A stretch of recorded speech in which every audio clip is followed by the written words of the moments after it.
ሰላም ወገኖቼ እንደምን ዋላችሁ? ይሄ ሰላም የዩቲዩብ ቻናል ነው። ሰላማዊት በላይነህ እባላለሁ። እንግዲህ ባለፈው ሳምንት እንደምታስታውሱት ስለ በረራ አስተናጋጅነት ስራ ይዤላችሁ መጥቼ ነበር። የበረራ አስተናጋጅነት ስራ ምንድነው? የበረራ አስተናጋጅ ባህሪያት ምን መምሰል አለባቸው? እንዲሁም በኢትዮጵያ አየር መንገድ የበረራ አስተናጋጅ ሆኖ ለመቀጠር የሚያስፈልጉን መስፈርቶች ምን ናቸው የሚለውን ይዤላችሁ መጥቼ ነበር። በዛሬው ቪዲዮ ደግሞ ይዤላችሁ የቀረብኩት የበረራ አስተናጋጆች የአኗኗር ዘይቤ በምን መልኩ ሊቀየር ይችላል፣ ከሌሎቹ ፕሮፌሽኖች የበረራ አስተናጋጅነት ስራ እንዴት ይለያል የሚለውን ይሆናል ማለት ነው። እሺ፣ በመጀመሪያ እንግዲህ የምናነሳው ነጥብ የሚሆነው ምንድነው? ይሄ የበረራ አስተናጋጅነት ስራ እንደምታውቁት ከሌሎች የስራ ባህሪያት ወይም ከሌሎች የስራ አይነቶች እጅግ በጣም የተለየ ነው። ስለዚህ ይሄንን ስራ ስንመርጠው እንደ ስራ እንደ ህይወትም ጭምር ነው የምንመርጠው። የተለየ የአኗኗር ዘይቤን እየመረጥን ነው ማለት ነው።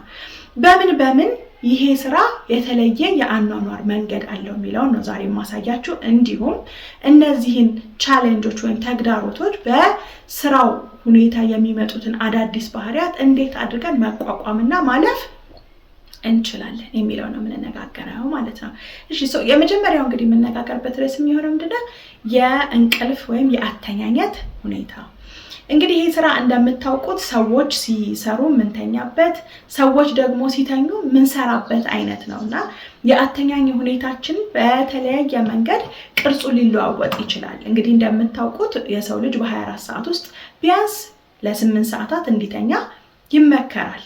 ነገር ግን አሁን ይሄ የስራ ሁኔታ ከሀገር የምንዞርበት፣ ከአንድ ታይም ዞን ወደ ሌላ ታይም ዞን የምንሄድበት በመሆኑ አንፃር አንደኛ ሙሉ 8 ሰዓት የምንተኛበት ሁኔታ ላይኖር ይችላል። ከዛም በተጨማሪ ደግሞ ከአንድ ቦታ በምንንቀሳቀስበት ጊዜ በሰዓት መዛባቱ ምክንያት የሚፈጠሩ የእንቅልፍ መዛባቶች ሊኖሩ ይችላሉ።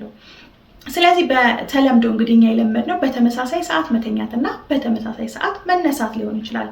በዚህ ስራ ላይ ግን ይሄንን ልምድ ይዘን መቀጠል አስቸጋሪ ስለሚሆን በማንኛውም ሰዓት መተኛትንና በማንኛውም ሰዓት መነሳትን ራስን ማለማመድ ያስፈልጋል ማለት ነው። ያለበለዚያ ስራውን ለመከወን በጣም እንቸገራለን።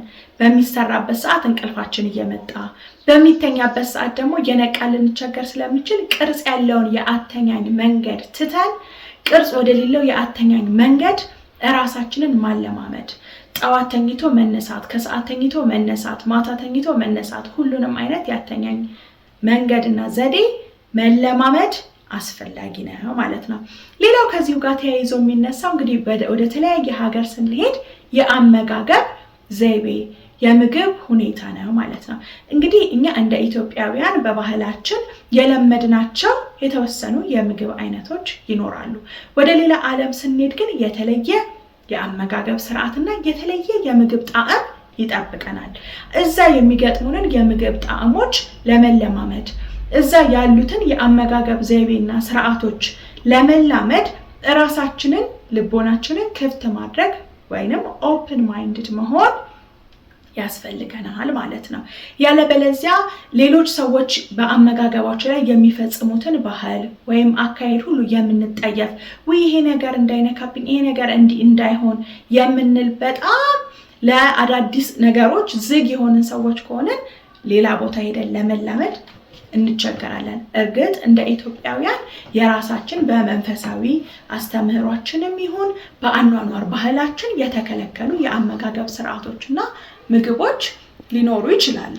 ያንን አድርጉ ወይም ያንን በግድ መመገብ አለባችሁ እያልኩ አይደለም። ነገር ግን ለአዳዲስ እውቀቶችና ለአዳዲስ የአመጋገብ ስርዓቶች ራሳችንን ክፍት ማድረግ እንደሚጠበቅብን ነው የምነግራችሁ።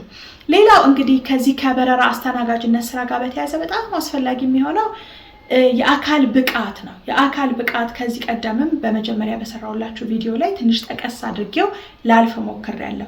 እንግዲህ አንዲት የበረራ አስተናጋጅ የሆነች ሴት አንድ የሚጠበቅባት ነገር አለ። ይሄው ምንድነው? ሳታቋርጥ ቢያንስ ለ100 ሜትር ያክል ዋና መዋኘት መቻል አለባት። ይሄ ደግሞ የጡንቻ ጥንካሬ መስል ስትሬንግዝ በደንብ ይፈልጋል። ለዚህ ደግሞ ምን ማድረግ አለብን? የአካል ብቃት እንቅስቃሴ እጅግ በጣም አስፈላጊ ነው ማለት ነው። ስለዚህ በጂምናዚየም ውስጥ ሊሆን ይችላል ወይንም ደግሞ በዋና ቦታዎች ሊሆን ይችላል ግራውንድ ቴኒስ በመጫወት ሊሆን ይችላል እግር ኳስ በመጫወት ሊሆን ይችላል በሩጫ ሊሆን ይችላል ወክ በማድረግና በተለያዩ አይነት የስፖርት ሁኔታዎች አካላችንን ማብቃት ማጠንከር ያስፈልጋል ምክንያቱም ይሄ ስራ እቃ ለማንሳት ለማውረድ ወይም ለመጣል ብቻ ሳይሆን ኢቭን ረጅም ሰዓት ቆመን የምንሰራበት ያሰራር ሁኔታ ስለሚጠብቀን ወይም ከፊታችን ስላለ ለዛ ጠንክረንና በርትተን መገኘት መቻል ይኖርብናል ማለት ነው እንግዲህ ሌላ ከዚህ ስራ ጋር በተገናኘ ደግሞ አዲስ የሚሆንብን ነገር ወይም የአኗኗር ቅርጻችን የህይወታችንን ቅርጽ የሚቀይረው ነገር ምንድነው ማህበራዊ መስተጋብርን በተመለከተ እንግዲህ በባህላችን እኛ እንደ ኢትዮጵያውያን የወለደ ሲኖር መጠየቅ ለቅሶ ሲኖር መድረስ ሰርግ ስንጠራ መሄድ ከጎረቤቶቻችን ከቤተሰቦቻችን ጋር መጠያየቅ በተለይ ደግሞ ቤተሰብ መስርተን የምንኖር ሰዎች ትዳር ያለን ከሆነ ልጆች የወለድን ሰዎች ከሆነ ለትዳራችን ወይም ለትዳር አጋራችን ጊዜ መስጠት ለልጆቻችን ጊዜ መስጠት ቤታችንን ደግሞ ማስተዳደርና ማየትም ስላለብን ለቤታችንም ጊዜ መስጠት በራሱ ያስፈልገናል ከዚህ ስራ ጋር ግን በተገናኘ ይሄ ስራ ትንሽ ተግዳሮት ሊኖረው ይችላል ቅድም እንዳልኳችሁ ሰው በሚተኛበት ሰዓት እንሰራለን ሰው በሚሰራበት ሰዓት ደግሞ እንተኛለን ነገር ግን ይሄንን ተግዳሮት ለመቋቋም ባለችን የእረፍት ጊዜ ቤተሰቦችን እንዴት ልጠይቅ ጎረቤቶችን እንዴት ልጠይቅ የታመመ ሰው እንዴት ልጠይቅ የወለደ ሰው እንዴት ልጠይቅ ያገባ ሰው ጋር እንዴት ልድረስ ለልጆቼ ራሴን እንዴት አቬለብል ላድርግ ለትዳር አጋሪ እንዴት ራሴን አቬለብል ላድርግ ቤቴን እንዴት ላስተዳድር በሚለው ላይ በደንብ የራሳችንን ስኬጁል እና ታይም አውጥተን ሰዓታችንን በአግባቡ በመጠቀም ከማህበራዊ መስተጋብሩ ሳንገነጠል ወይም ሳንለይ መኖር መቻል በጣም አስፈላጊ ነው እንደምታውቁት እንግዲህ በዚህ ዘመን ከገንዘብ ከመሰብሰብ ወይም የተለያዩ ጥቅሞችን ከማግኘት ሰርቶ ከመኖር ባለፈ ሶሻል ካፒታላችንን ቢልድ አፕ ማድረግ ወይንም በዙሪያችን የሚረዱን ሰፖርት የሚያደርጉን ተጋግዘን የምንኖራቸውን ማህበረሰቦች ማሰባሰብ ማግኘት ማምጣት መቻል አንዱና ትልቁ የህይወት ብቃት ወይም ክህሎት ነው ስለዚህ ሶሻል ካፒታላችንን ቢልድ ማድረግ አለብን የበረራ አስተናጋጅ ሆነን ማለት ከሌላው ማህበረሰብ ተለይተን እንኖራለን የወለደ አንጠይቅም ሰርግ አንሄድም ሰው ሲሞት ለቅሶ አንደርስም ወይም ከሌላ በአጠቃላይ ማህበራዊ ጉዳዮች ተለይተን ስራችንን እየሰራን እየተኛን ብቻ እንቀጥላለን ማለት አይደለም ስለዚህ ማህበራዊ መስተጋብራችን ላይ በደም ታይማችንን ማኔጅ ማድረግ ይጠበቅብናል ማለት ነው ሌላው እንግዲህ እያንዳንዳችን እንደ ተፈጥሯችን እንደ ዝንባሌያችን ደግሞ ሰልፍ ፓሽን ወይም ራሳችን የምንወደውና ደስ የሚያሰኘን ነገር ሊኖር ይችላል አንዳንዶቻችን እንደ ዝንባሌ ስዕል መሳል ልንወድ እንችላለን አንዳንዶቻችን እንደ ዝንባሌ መንፈሳዊ ቦታዎች ሄደን መንፈሳችንን ማረጋጋት ሊያስደስተን ይችላል ምናልባት አንዳንዶቻችን ስፖርት ስንሰራ መረጋጋትን ይሰጠን ይሆናል ሌሎቻችን ደግሞ ሙዚቃ ስናዳምጥ አንዳንዶቻችን ደግሞ ከተፈጥሮ ጋር ተፈጥሯዊ ቦታዎች በመሄድ ከተፈጥሮ ጋር ስንገናኝ የመንፈስ እርጋታ የምናገኝ ሰዎች ልንኖር እንችላለን እንግዲህ የራሳችንን የህይወት ፓሽን ወይም ቫልዩ የምናውቀው ራሳችን ነን በዛ መሰረት በራሳችን እሴት መሰረት የቱ ጋር ነው መገኘት ያለብኝ እኔ ሰዓቴን እንዴት መጠቀም አለብኝ የሚለውን በደንብ ማሰብ ያስፈልጋል ለምሳሌ ከስራው ጋር በተያያዘ በምንሄድባቸው ሀገራት ስንሄድ